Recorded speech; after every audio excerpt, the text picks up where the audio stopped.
It's Much Ado About Nothing, which is a comedy about lovers and gossip. And love being pulled apart by bad rumors started by bad people.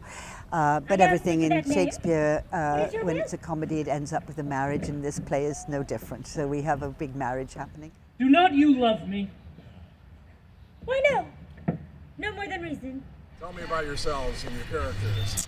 Well, my name is Kyle Clark, and I play Claudio. And Claudio is he's one of the lovers, like fairy tale lovers. He's one of the leading men. He's very charming and charismatic, and dark and mysterious and pretty. All those are factors which I imagine is why they picked me, obviously, because I am charming and charismatic and adorable.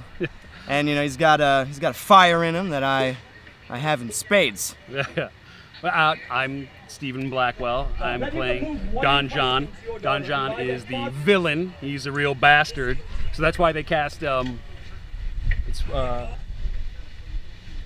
why they cast. What's the question? It's about love and the extents that people will go to fall in love, be in love, avoid love. Yeah, it's my favorite. I would die a bachelor. It's my favorite Shakespeare comedy. I did not think I should live till I were married. And it's a show that I've wanted to do for a very long time. We both wanted to do it for a long time. Prove you that any man with me conversed, and I was unmeet, or that I maintained the chain. My name's Craig Bentley. I'm playing Leonato. This is my second show with Waterworks. I did All's Well That Ends Well in 2015, so it's been about 3 years. Leonato in the original script is the governor of Messina, so the setting is actually his house. Since we've updated that to the 1940s, we were talking a little bit about, okay, who is he in Detroit? So we kind of decided he's the mayor. It definitely has a lot of history, both with Don Pedro, who we're now calling General Peters, and also his family. So we kind of created a little backstory for our relationship there. Because this play is set at the end of a battle, a war, and because the women in it are quite strong, and they've been living without men, with old men, but there they are. It's sort of like the end of the Second World War to me. She made the decision. We had talked about it in pre-production. It's funny knowing that, it was written a few centuries ago. It seems like it should be in this time period to me. It just seems so right.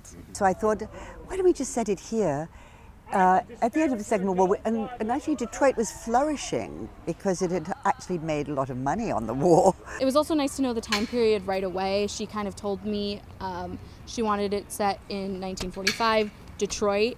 And we actually found some uniforms from 1945, Detroit. Like the Don Pedro's hat is actually from a Detroit first lieutenant, which is really amazing, yeah. So this show is about two couples. You have Claudio and Hero and Benedict and Beatrice, and it's about everyone in the community coming together over the span of about 5 acts to try and push these two couples together. And what makes this show so much funnier to regular Italian comedies from back in Shakespeare's time is that instead of it being the law or parents or anybody else that's keeping these lovers apart, it is the lovers themselves that are having trouble if they don't like each other or if they misunderstand or misinterpret things from other characters. So you get this tornado of problems that they cause from themselves, and it's all about them trying to work it out and speaking from the heart and trying to communicate with each other to get to the glorious wedding where everybody's happy at the end. And what about you? You have anything to add? Yeah. Hey, am I a good person? What was the question? It's so fun. This is actually my first time doing a play outside. Yeah, it's really fun. I was noticing today when we were running from the top of the set, there's like really nice view of the sunset and the trees, and it's really fun. Waterworks does a really good job of just covering everything around and making sure we're in a specific area and making sure we just keep as much noise out as possible so the audience can really focus on the story. So that's the great job that these guys do every year. I've never been here before, so I didn't know quite how enchanting it is when it's transformed. But I think it's delicious. The villains, Don, John, and Baraccio, who kind of want to ruin everybody's fun, and they're the ones that trick Claudio into thinking that Hero is unfaithful when she's not. And then you have, the neighborhood watch, as we call it. It's the city's security for each other, and Dogberry and Verges, and they're just ridiculous clowns who think that they use the English language correctly, and to everybody else around them, it's obviously not, mischanging words and such. It shall be sufficient. Second year with the festival. Last year was my first with Taming of the Shrew, and I'm excited to play Dogberry this year, who's kind of the heart and soul of the whole show. I think he's probably the spiritual center, probably the intellectual center of the whole show too. I think Shakespeare shows his probably his greatest flair for language through my character. What is your name, friend? Boris. Pray write down Borachio. I've played a lot of Shakespeare's clowns, most of them. Yours, Sarah? I am a lady, sir, and my name is Connie.